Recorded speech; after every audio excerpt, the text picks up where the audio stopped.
Muy buenos días. La unidad de psicosomática psicoanalítica, parte del programa de estudios psicoanalíticos de la Universidad de Chile, les da la bienvenida a esta segunda jornada Cuerpo-Afecto, posibilidades para la clínica psicoanalítica. Esta jornada se gesta como parte del quehacer de nuestro equipo, donde hemos buscado formas de pensar las afecciones corporales al interior del psicoanálisis, preguntándonos por el estatuto del cuerpo en los distintos procesos psíquicos, así como también las particularidades que podrían tener las prácticas clínicas asociadas a este campo. En este contexto, hemos ido avanzando en la apertura de espacios clínicos de formación y de discusión, logrando el año recién pasado el financiamiento del proyecto Semilla, la teoría de los afectos en la obra de Sigmund Freud, dentro del cual se enmarca esta segunda jornada Cuerpo y Afecto. Es así como a través de esta convocatoria buscamos generar una instancia que promueva el diálogo en torno al cuerpo y la clínica, reuniendo a profesionales que trabajan en distintos contextos en una convocatoria abierta a la participación, la reflexión y la discusión. Como ya es tradición, trabajaremos en base a 2 mesas. La primera de ellas girará en torno al tópico Economía psíquica y padecimiento psicosomático, donde los expositores pondrán en juego los conceptos, las funciones y las tensiones asociadas a la comprensión del padecimiento psicosomático. La segunda mesa deja espacio para que la clínica del cuerpo y sus afectos se manifiesten con todas sus vicisitudes. Así, a través de la exposición de un caso clínico y las reflexiones del panel y la audiencia, esperamos ver encarnar en un sujeto particular las particularidades de esta clínica. Vamos a dar el paso entonces a la primera mesa, Economía psíquica y padecimiento psicosomático. Esta mesa es presentada y moderada por Margarita Larraín. Ella es psicóloga, titulada de la Pontificia Universidad Católica. Participa además de la unidad de psicosomática psicoanalítica y presenta interés y experticia en la atención de pacientes adolescentes. Un aplauso entonces para esta primera mesa.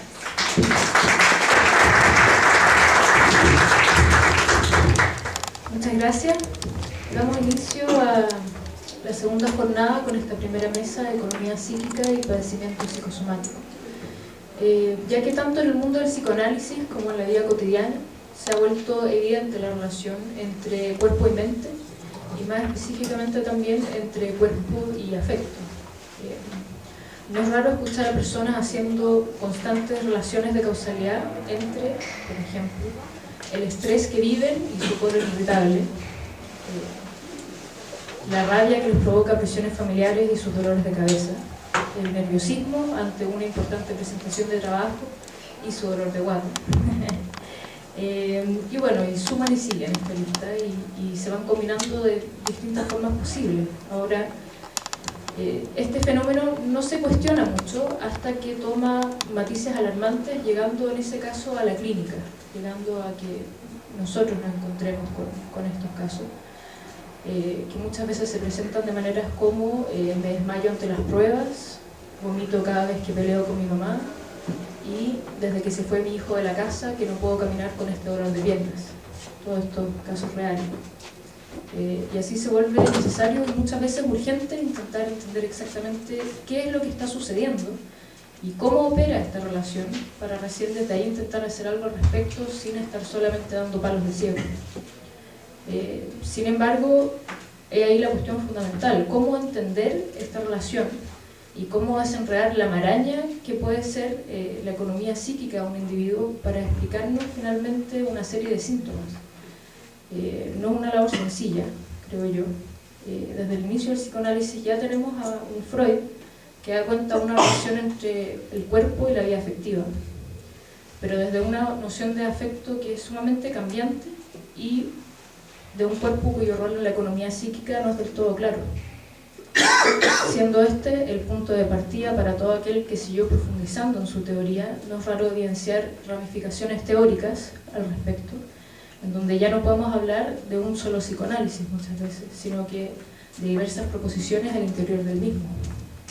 Es precisamente por ello que esta temática se nos presenta como un campo de investigación que está abierto a debatirse, un campo de análisis que se mantiene vivo, que es un poco la invitación de hoy. Más aún, a pesar de las dudas y las preguntas, no podemos desembarazarnos de estos conceptos ambiguos, ya que son cruciales, se presentan de manera constante en la práctica clínica y hay que saber lidiar con eso sesión a sesión. Los pacientes se emocionan, se afectan y lo expresan. Todo paciente tiene un cuerpo con el cual se relaciona de una u otra manera, y querámoslo o no, somos también cuerpo y somos también carne. Ahora, en psicoanálisis muchas veces al hablar del padecimiento somático nos referimos directamente a las neurosis, específicamente a las neurosis actuales.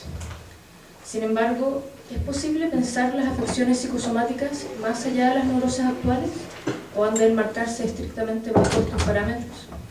¿Son los síntomas corporales exclusivamente la exteriorización de una sexualidad patológica o es posible también hipotetizar un origen del síntoma en el pasado? Cuando nos encontramos con un cuerpo enfermo, ¿existe un conflicto psíquico a la base? ¿Cómo poner en tensión una visión económica, dinámica e histórica del aparato psíquico? ¿Son necesariamente excluyentes? Finalmente, ¿qué relación existe entre cuerpo, memoria y palabra? Las preguntas y problemáticas acá planteadas son prácticamente inagotables y es por eso que en esta primera mesa la invitación es a reflexionar a grandes rasgos sobre los temas que nos convocan, pues su relevancia clínica se presenta por sí sola ante nosotros, independiente de que estemos preparados o no. Bueno, sin más que agregar, los dejo con nuestro primer expositor, Jaime Yasky. Él es psicólogo clínico de la Universidad de Chile, PhD en la Universidad de Queensland. Se ha dedicado a la investigación en tratamiento psicoanalítico en afecciones psicosomáticas.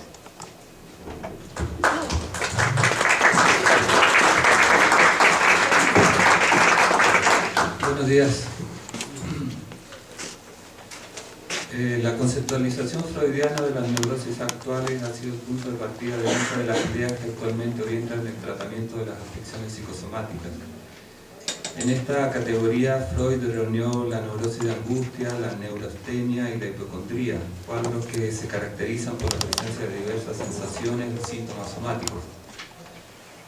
Freud fue inequívoco en plantear que las manifestaciones somáticas propias de las neurosis actuales no tenían significado, no eran la expresión o resultado directo de un conflicto psíquico. Esto en contraposición a lo que afirmó respecto a los síntomas psiconeuróticos, incluyendo los síntomas conversibles. Sin embargo, lo anterior no quiere decir que haya cerrado la puerta a la posibilidad de que tales manifestaciones somáticas tuvieran alguna relación con la vida anímica. En tal sentido, sugirió algunas posibilidades de la relación psicosomática.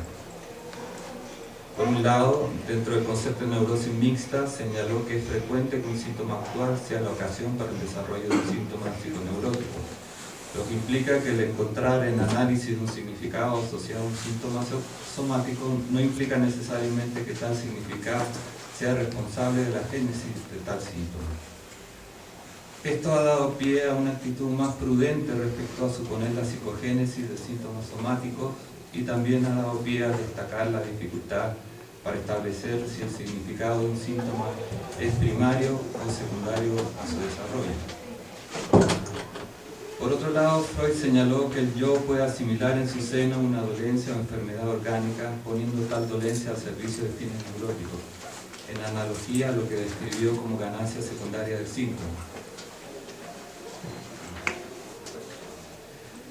Por último, en su hipótesis respecto al desarrollo de síntomas somáticos en las neurosis actuales, plantea otra opción. Según esta hipótesis, los síntomas somáticos de las neurosis actuales son resultado de un metabolismo alterado del quimismo sexual, que se acumula debido a malas prácticas sexuales, lo que resulta en que la materia sexual se vuelva tóxica y altera el funcionamiento de los órganos investidos sexualmente. Como todo sistema orgánico es susceptible de ser investido sexualmente, estas alteraciones pueden afectar los más diversos órganos y funciones. Respecto a esta hipótesis, en tono incierto, dejó entrever que determinados procesos psíquicos, incluyendo la represión, podrían estar implicados en esta alteración del metabolismo sexual. Freud llegó hasta este punto, no desarrolló más esta hipótesis. Otros son los que han avanzado en esta idea. En los siguientes minutos quisiera hablar de ciertas proyecciones de esta hipótesis, específicamente de la idea de que detrás del desarrollo de variados síntomas somáticos existe un problema en el metabolismo psíquico de los afectos. Para ello me serviré de un caso. Se trata de un hombre joven que llegó al tratamiento con varios síntomas somáticos, tales como reacciones alérgicas en la cara y cuello, lumbago, cefaleas, dolor abdominal e insomnio. Consultó debido al miedo que sentía al plantear su opinión en público, en particular en clase, lo que relacionó con su irritación cutánea. Vino a 28 sesiones en un lapso de 7 meses. Durante las primeras sesiones reformuló reiteradamente su motivo de consulta, pues confesaba nuevas dificultades en cada sesión, entre ellas que le costaba tener parejas, advirtió que era gay, no se sentía entusiasmado con lo que estudiaba, exhibía comportamientos sexualmente inadecuados bajo la influencia del alcohol y tenía una mala relación con su madre. Hablaba de forma dubitativa, no terminaba las frases, sus ideas se atropellaban, afirmaba algo y luego lo contrario. Al confrontarlo con esto, explicó que le daba igual valor a todas las alternativas, por lo que no lograba decidirse, para luego reaccionar al empantanamiento resultante, tomando una resolución enérgica en un acto voluntarioso que con el tiempo perdía fuerza hasta que volvía a aparecer su ambivalencia e indecisión. Esto de venir por un problema y terminar hablando de otros tantos lo hacía sentir muy incómodo frente a mí, aunque el hablar de ello solo lograba confundirlo y tensionarlo más. Vivía con su madre, su padre se había ido de la casa hace 10 años y su hermana mayor se había mudado al extranjero hace 5. Respecto a su madre, sentía que ella, bajo el pretexto de haber sido abusada en su infancia, le exigía devoción total, y cuando él intentaba hablar de sus propios temas, ella le cambiaba el tema y volvía a hablar de ello. Si él comentaba esta situación, su madre se resentía acusándolo de indolente, lo que daba inicio a largas y estériles discusiones, luego de lo cual ella quedaba resentida con él por varios días. Él había aprendido a sofocar sus sentimientos y a callar sus temas, manteniendo un trato distante pero suficientemente cordial, de modo que ella no notara su distancia y se volviera a molestar. El hablar de todo esto en terapia hizo reflotar sentimientos de rabia y frustración en él. Volvió a tener fuertes peleas con ella, luego de la cual se deprimió, quedando sin energía, desmotivado. Señaló que estos episodios depresivos le ocurrían periódicamente, sin advertir la conexión con lo que ocurría con su madre. Al hacerlo ver esta conexión, reconoció el resentimiento con su madre, pero alegó enfadado que no podía estar sintiendo tales cosas hacia su madre, que eran cosas de niño, que no correspondía con su edad. Al iniciar las sesiones le costaba comenzar a hablar, se bloqueaba y tartamudeaba, no hallaba qué decir, lo que lo hacía sentir tenso y avergonzado. Después de varios intentos infructuosos por discutirlo, fue capaz de articular la idea de que le preocupaba que yo fuera a terminar el tratamiento por su falta de cooperación. Sentía que la instrucción de hablar libremente era una exigencia perentoria. Estas y otras situaciones en su vida en que se sentía presionado a hacer algo que no estaba seguro de querer hacer, fueron un tema durante el tratamiento. Al principio explicaba estos episodios de bloqueo como resultado de una falla personal, sintiéndose presionado y en falta. No había lugar para preguntarse si quería o no hablar, o las razones que pudiera tener para no hablar. El abordar este tema aumentaba su tensión y cualquier intento por insinuar mi participación en esta situación se encontraba con su negativa rotunda e insistencia en que el problema era suyo. Eventualmente pude reconocer que su tensión tenía que ver con sentirse reprochado por mí cada vez que le proponía hablar del tema, sintiendo el imperativo de mejorarse o comportarse bien, si no corría el riesgo de que me aburriera y diera por terminado el tratamiento. Es así que estos episodios, primero vividos y conceptuados como una tara personal, aislados, sin conexión con el contexto en que ocurrían, comenzaron a cobrar una dimensión relacional, haciéndose claro el rol que yo cumplía en ellos como agente exigente y crítico. De a poco fue tolerando y se le fue haciendo comprensible la idea de que tal vez no quería hablar frente a alguien que lo trataba así. La discusión reiterada de este tipo de impases fueron dando pie a incipientes experiencias de alivio que fueron aumentando al constatar que esta atmósfera crítica podía ser objetivada y hablada, de modo que podía salirse de ella. Este cambio a nivel de la atmósfera afectiva también conllevó una mejoría en sus síntomas. El paso e interjuego entre un plano intrapsíquico a uno relacional es un movimiento que considero clave en el tratamiento de pacientes que parecen cerrados a usar el mundo externo como receptáculo de su mundo interno. Pacientes en lo que la realidad externa, incluyendo la interpersonal, parecen tener un carácter estático, fáctico, inapelable.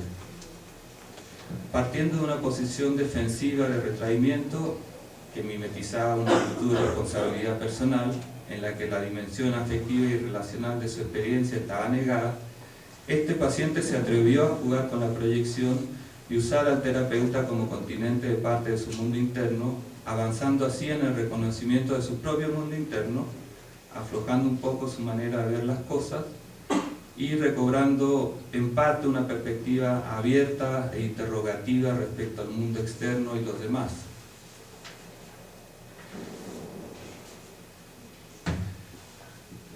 Después de Freud y el concepto de las neurosis actuales, mucho se ha dicho y escrito sobre el funcionamiento psíquico de pacientes que tienden al desarrollo de afecciones somáticas.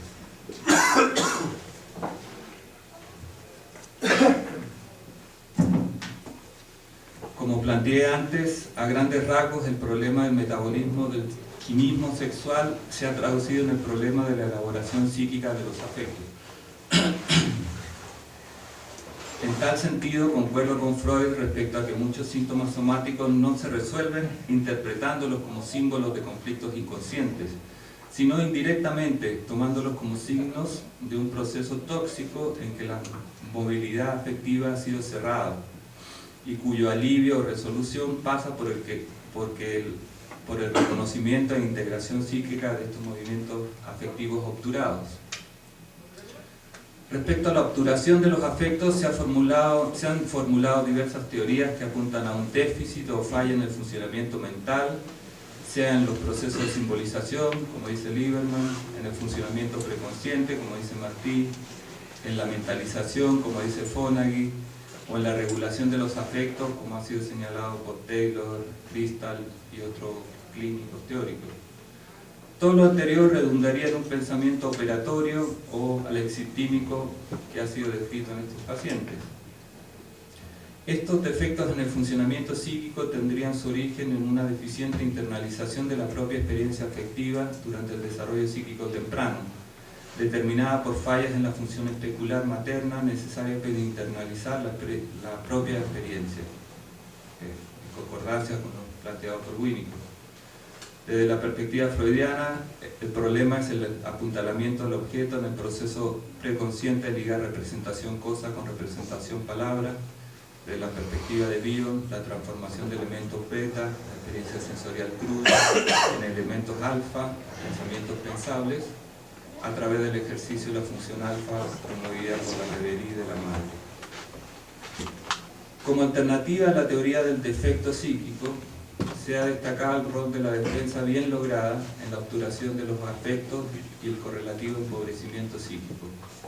Por ejemplo, Sami Ali ha planteado la idea de una represión masiva de la función imaginaria, mientras que Deleuze enfatiza el rol de la supresión en la desafectivización y falta de vida de fantasía en estos pacientes. Aunque ambas posiciones conllevan abordajes técnicos disímiles, estas alternativas no son tan excluyentes como pudieran parecer. En mi experiencia, pienso que la defensa tiene un rol gravitante en el funcionamiento patológico de estos pacientes. Me parece que si bien es necesario ayudar al paciente a identificar y descifrar sus estados afectivos, este tipo de intervenciones no son suficientes, pues se llega a un punto en que es inevitable enfrentar la resistencia del paciente, lo que ocurre en la medida que la labor terapéutica actualiza experiencias traumáticas vinculadas a movimientos afectivos sofocados y que el paciente trata activamente de evitar. En el caso que presenté, pienso que el problema del paciente no se limitaba a no saber de su estado depresivo, del vínculo de este con lo que pasaba con su madre. Tampoco se limitaba a sufrir de una tara personal que lo hacía bloquearse y tensionarse en sesión. En ambas situaciones trataba activamente de defenderse de la emergencia de experiencias penosas y abrumantes que se esforzaba de controlar a través de cercenar sus lazos con el contexto terapéutico, con su vida actual y con su historia. En tal sentido, me parece útil apelar al concepto de defensa narcisista propuesto por Kohut, pues permite entender una serie de manifestaciones clínicas de una forma conducente para el proceso terapéutico. Este concepto pone énfasis en la función narcisista del proceso defensivo, esto es, el por qué se defiende el paciente. En particular, destaca el rol que cumple la defensa en la preservación del equilibrio narcisista del paciente en circunstancias que su yo se ve sobrepasado por una realidad que se le impone y que amenaza con derrumbar su consistencia. Esto en contraste con el énfasis tradicional que se hace sobre el contenido de lo rechazado como motivante de la defensa. Por tanto, al explorar los movimientos afectivos del paciente y su dimensión relacional durante el trabajo terapéutico, es importante considerar las defensas que movilizan y cómo se ve perturbado el equilibrio narcisista del paciente.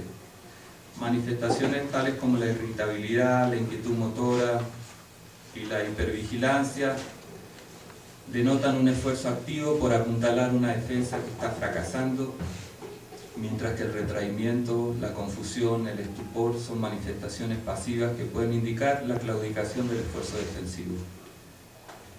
Como queda esbozado en el caso que presenté, el ideal del yo tiene un rol clave como condicionante de los movimientos defensivos y del equilibrio narcisista.